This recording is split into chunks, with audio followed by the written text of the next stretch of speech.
sahkan RUU perampasan aset dan berantas korupsi. Ya Tuhan.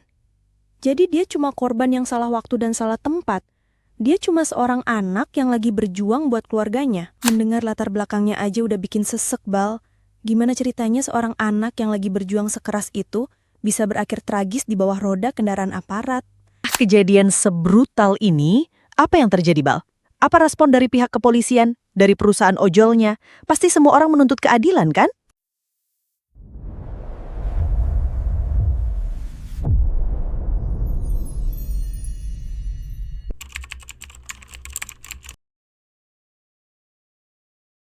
Halo semuanya, selamat datang di podcast Suara Tengah Malam, tempat di mana obrolan ringan bisa bawa lu ke pemahaman yang dalam. Karena kita percaya, banyak hal penting justru gak dibahas saat terang-terangan.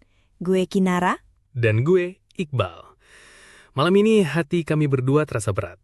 Ada sebuah kejadian yang benar-benar menyayat hati yang terjadi di Jakarta, tanggal 28 Agustus 2025. Betul, Bal. Mungkin banyak dari kalian yang sudah dengar beritanya, cerita tentang seorang driver ojek online bernama Afan Kurniawan. Seorang anak muda yang harus gugur, bukan karena perang, tapi saat sedang mencari nafkah di tengah ibu kota. Dia meninggal dunia setelah ditabrak dan terlindas oleh sebuah kendaraan taktis atau rantis milik Brimob di tengah kericuhan demonstrasi. Yang bikin cerita ini semakin tragis adalah, Afan baru berumur 21 tahun, Bal. Lahir tahun 2004. Dia masih sangat muda, belum menikah, dan sehari-harinya tinggal di sebuah kontrakan kecil bersama keluarganya. Dan dia bukan sekedar anak muda biasa. Menurut berbagai sumber, Afan dan kakaknya adalah tulang punggung keluarga. Mereka tinggal bersama ayah, ibu, dan adiknya yang masih SMP di kontrakan berukuran 3 kali 11 meter. Pekerjaan orang tuanya hanya serabutan. Jadi, jaket ojol yang dia pakai setiap hari itu bukan cuma buat cari uang jajan, tapi benar-benar untuk menyambung hidup keluarganya. Pemilik kontrakannya bilang, Afan itu tulang punggung keluarga, diandalkan ibunya banget. Dia dikenal sebagai sosok yang baik, ramah, dan sangat gigih bekerja. Ini yang paling menyakitkan dari semua ini, Nar. Di saat banyak orang turun ke jalan untuk berdemo, Afan ada di sana bukan sebagai demonstran. Dia ada di sana karena sedang bekerja. Dia sedang dalam tugasnya ingin mengantar pesanan makanan ke daerah Bendungan Hilir. Ya Tuhan. Jadi dia cuma korban yang salah waktu dan salah tempat. Dia cuma seorang anak yang lagi berjuang buat keluarganya. Tepat. Dia pekerja keras yang gak kenal lelah. Banyak saksi bilang Afan itu tipe driver yang rajin, selalu keluar dari pagi, bukan yang siangnya baru mulai kerja. Dia benar-benar berjuang untuk keluarganya. Mendengar latar belakangnya aja udah bikin sesek, Bal. Gimana ceritanya seorang anak yang lagi berjuang sekeras itu bisa berakhir tragis di bawah roda kendaraan aparat? Gimana ceritanya dia bisa ada di tengah-tengah demo yang ricu itu? Apa yang sebenarnya terjadi malam itu? Nah, itu adalah pertanyaan besar yang perlu kita urai pelan-pelan. Di segmen selanjutnya, kita akan coba membedah kronologi kekacauan yang terjadi malam itu dari sebuah aksi damai yang kemudian berubah menjadi insiden maut.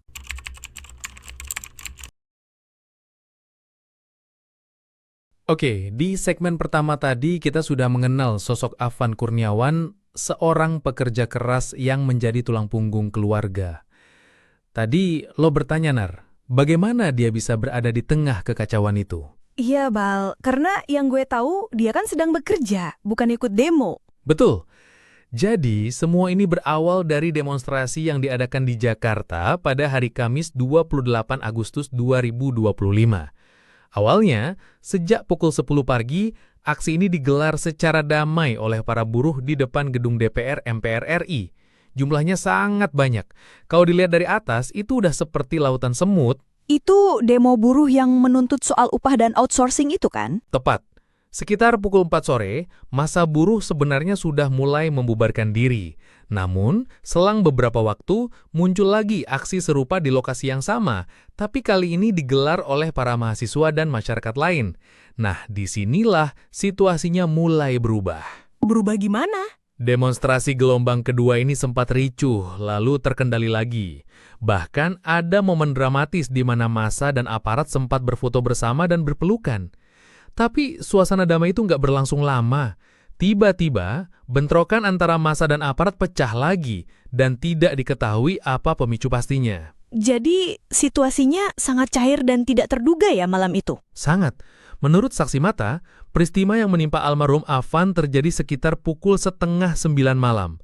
Pemicu kericuhan terakhir ini adalah saat warga memprotes langkah polisi yang menembakkan gas air mata sampai masuk ke kawasan perkampungan mereka. Tunggu, jadi warga yang nggak ikut demo malah jadi korban gas air mata di kampung mereka sendiri? Wajar banget kalau mereka marah. Benar. Akhirnya, warga termasuk ibu-ibu keluar ke jalan untuk memprotes aparat BRIMOB yang mengejar demonstran sampai ke perkampungan mereka.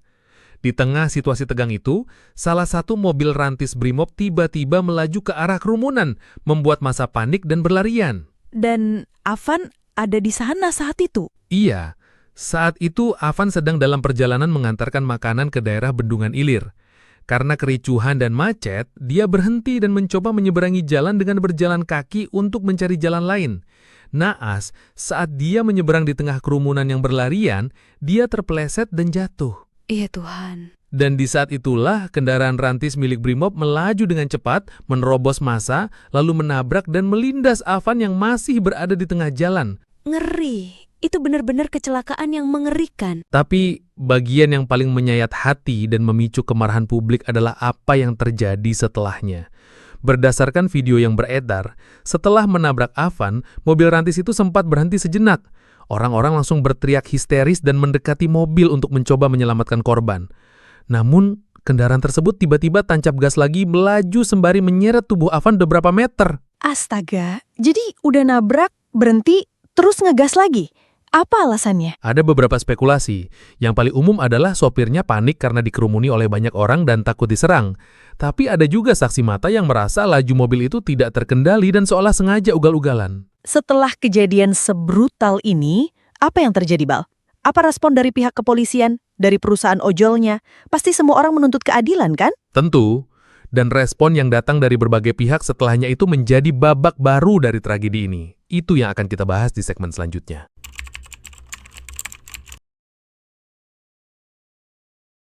Oke, di segmen sebelumnya kita sudah merunut kronologi tragis yang menimpa Afan Kurniawan. Sebuah kecelakaan yang berubah menjadi insiden brutal di tengah kekacauan demonstrasi. Iya, Bal. Setelah kejadian sebrutal itu, apa yang terjadi selanjutnya? Apa respons dari pihak kepolisian dan perusahaan tempat Afan bekerja?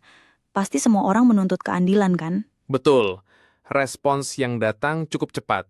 Divisi Propam Polri langsung bergerak dan menangkap 7 anggota Satuan BRIMOB Polda Metro Jaya yang berada di dalam mobil rantis tersebut saat kejadian. Ketujuh orang tersebut langsung diamankan untuk diperiksa lebih lanjut. 7 orang langsung diamankan? Oke, setidaknya ada langkah awal yang jelas ya. Benar. Dan tidak lama setelah itu, Kapolri Jenderal Listio Sigit Prabowo secara langsung meminta maaf kepada keluarga korban. Beliau menemui keluarga Afan di RSCM dan menyampaikan permohonan maaf yang sebesar-besarnya atas nama institusi Polri. Minta maaf tuh penting, Bal, sebagai pengakuan atas apa yang terjadi. Tapi pertanyaannya, apakah proses hukumnya bakal benar-benar transparan? Itu yang harus kita kawal. Terus, gimana dengan pihak Gojeknya? Pihak Goto, perusahaan induk Gojek, juga menunjukkan tanggung jawabnya. CEO Goto, Patrick Waluyo, secara pribadi datang melayat ke rumah duka Afan di Menteng. Mereka berjanji akan mendampingi keluarga selama proses pemakaman dan memenuhi semua kewajiban mereka. Kewajiban seperti apa? Mereka membantu pencairan asuransi untuk keluarga Afan, memberikan dukungan finansial lain di luar asuransi, dan juga menawarkan bantuan hukum untuk keluarga almarhum. Oke, setidaknya dari sisi perusahaannya ada langkah-langkah konkret ya. Itu penting banget buat keluarga yang ditinggalkan. Tepat. Tapi Nar, di luar respons dari institusi dan korporasi, ada satu respons yang paling kuat dan menyentuh, yaitu respons dari komunitasnya sendiri, para driver ojek online. Solidaritas para ojol ya. Gue lihat cuplikannya di berita, katanya ribuan. Bukan cuma ribuan, Nar. Pemandangannya digambarkan seperti lautan ojol. Mereka mengantar jenazah Afan dari rumah duka sampai ke tempat peristirahatan terakhirnya di TPU Karet Bifak. Ribuan motor serentak mengawal ambulans, memenuhi jalanan sampai terlihat seperti ular panjang yang tak berujung. Wah, gue merinding, Bal. Itu pasti pemandangan yang luar biasa banget. Di tengah duka, ada kekuatan solidaritas yang begitu besar. Itu menunjukkan betapa dalamnya tragedi ini menyentuh hati mereka. Betul, itu adalah penghormatan terakhir dari rekan-rekan seperjuangannya untuk seorang pekerja keras seperti Afan. Tapi, Bal, di tengah duka dan solidaritas yang sebesar itu, katanya ada juga ya, reaksi-reaksi yang nggak punya hati sama sekali. Benar, Nar. Dan itu ditambah dengan beberapa kejanggalan lain seperti video yang diduga direkam dari dalam mobil rantis membuka lapisan baru dari tragedi ini. Lapisan konspirasi dan pertanyaan tentang siapa yang sebenarnya diuntungkan dari kekacauan ini. Nah, itu yang akan kita bahas di segmen terakhir.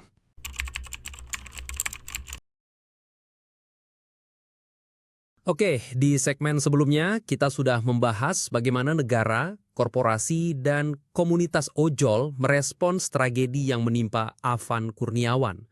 Solidaritasnya begitu kuat dan menyentuh.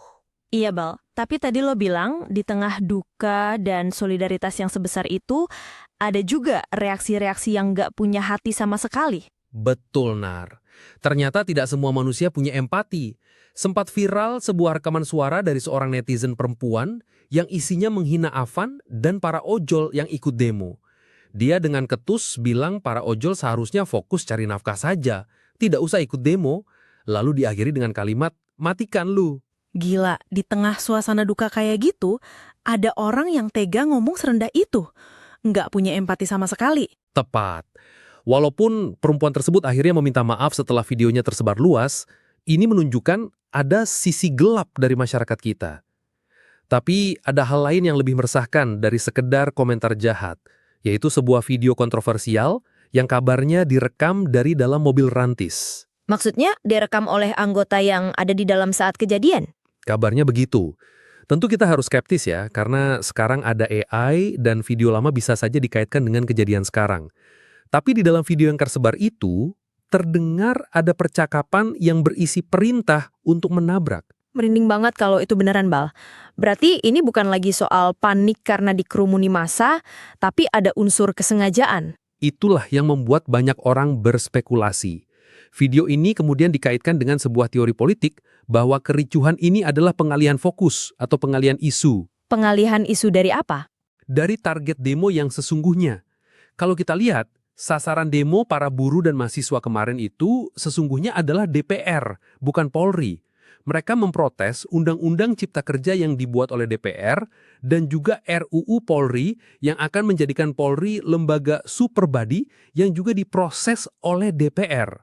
Teori ini menyebutkan dengan membenturkan masyarakat dan polisi, perhatian publik jadi teralihkan dari DPR. Jadi ini kayak lingkaran setan ya, rakyat protes ke DPR tapi malah dibenturkan sama polisi yang RUU-nya juga sedang dibahas oleh DPR. Rumit banget. Terlepas dari semua teori konspirasi itu, kita nggak boleh lupa kenapa demo ini terjadi dari awal, yaitu tuntutan para buruh.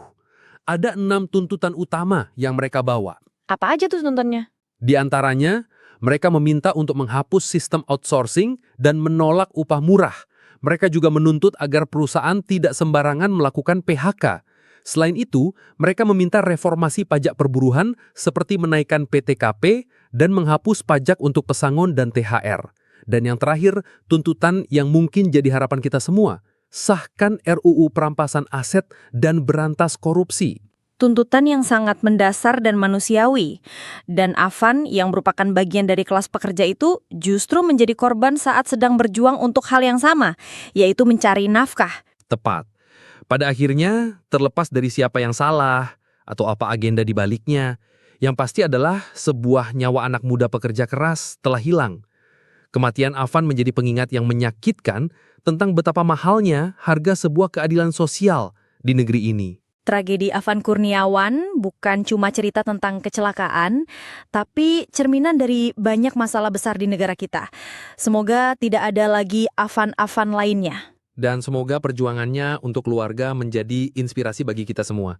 Oke, ini adalah pembahasan yang berat, tapi penting untuk kita bicarakan. Kalau kalian punya pendapat, silakan sampaikan dengan hormat di kolom komentar. Gue Iqbal. Dan gue Kinara, pamit undur diri dari Suara Tengah Malam. Terima kasih sudah mendengarkan. Sampai jumpa di episode selanjutnya. Tetaplah bersuara walau di tengah malam.